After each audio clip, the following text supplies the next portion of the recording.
வணக்கம் மக்களே. Pan card குறித்து மிக மிக முக்கியமான அனைவரும் கட்டாயம் தெரிந்து கொள்ள வேண்டிய ஒரு அறிவிப்பு தான் வெளியாயிருக்கு.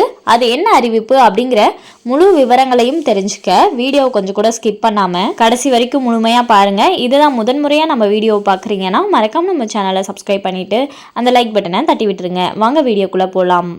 பேன் 2.0 திட்டத்தின் கீழ் பேன் என்று அழைக்கப்படும் நிரந்தர கணக்கு எண் அடங்கிய புது கார்டை வாங்குவதற்கு ஒட்டுமொத்த பேங்க் கஸ்டமர்களும் மும்முரம் காட்டி வருகின்றனர். ஆனால் குழந்தைகளுக்கான பேன் கார்டு அதாவது மைனஸ் பேன் கார்டு பற்றி இங்கு பலருக்கு தெரியவில்லை.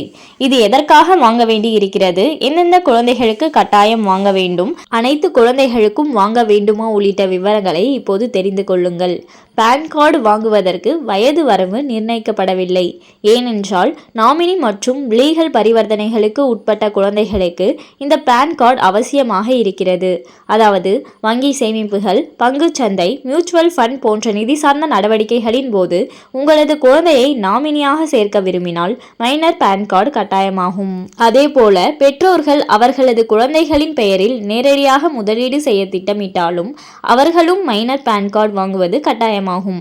ஆகவே உங்களது குழந்தைகளுக்கு 18 வயது ஆகும் முன்பு அவர்களை நாமினியாகவோ அல்லது நேரடி முதலீட்டுக்கு உட்படுத்த இருந்தாலோ நீங்கள் முன்கூட்டியே மைனர் பேன் கார்டு வாங்கி வைத்துக் கொள்ளுங்கள். இந்த முதலீட்டு நடவடிக்கைகள் மட்டுமல்லாமல் மைனர்களின் வருமானமும் பேன் கார்டு வாங்குவதை கட்டாயமாக்குகிறது.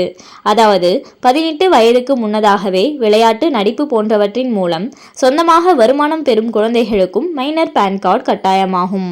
அதே போல ஸ்காலர்ஷிப் மற்றும் அரசு திட்ட நிதி பெற்றாலும் இது பொருந்தும். இது போன்ற நிதி சார்ந்த நடவடிக்கைகளில் உங்களது குழந்தைகள் இருக்கும் பட்சத்தில் இப்போதே புது பேன் கார்டை வாங்கி வைத்துக் கொள்வது நல்லது. இது அவர்களது எதிர்கால நடவடிக்கைகளுக்கும் பாதுகாப்பான பரிவர்த்தனைகளுக்கும் முக்கியமாகும்.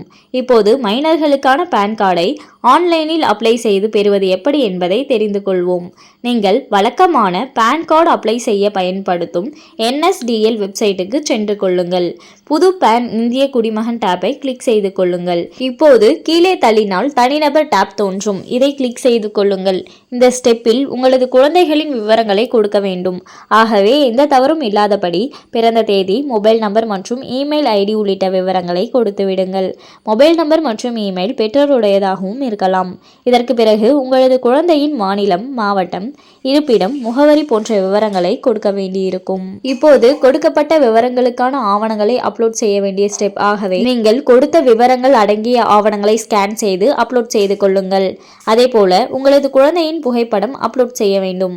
மேலும் பாதுகாவலர் அல்லது பெற்றோரின் கையொப்பமும் சமர்ப்பிக்கப்பட வேண்டும். இதற்கு அடுத்து நீங்கள் கட்டணம் செலுத்த வேண்டியிருக்கும். இதை செய்து முடித்த பிறகு உங்களது குழந்தைக்கான பேன் கார்டு அப்ளிகேஷன் பதிவு செய்யப்பட்டு உங்களுக்கு SMS மற்றும் இமெயில் மூலம் தெரிவிக்கப்படும். அதன் பிறகு நீங்கள் புது பேன் கார்டை டவுன்லோட் செய்து பயன்படுத்தலாம். ஆகவே அனைத்து குழந்தைகளுக்கும் வாங்க வேண்டியதில்லை. ஆனால் பொருந்தக்கூடியது நிதி சார்ந்த நடவடிக்கை இல்லாத போதும் நீங்கள் வாங்கிக் கொள்ள முடியும்.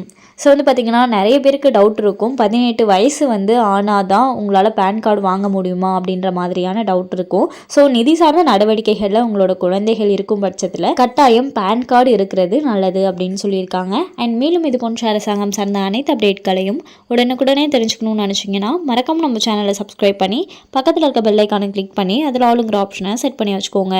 அப்போ தான் நம்ம அப்லோட் பண்ணுற வீடியோ உடனுக்குடனே உங்களுக்கு நோட்டிஃபிகேஷனாக சேரும். அது மட்டும் இல்லாமல் அந்த லைக் பட்டனை தட்டி விட்டுருங்க. தேங்க்ஸ் ஃபார் வாட்சிங்.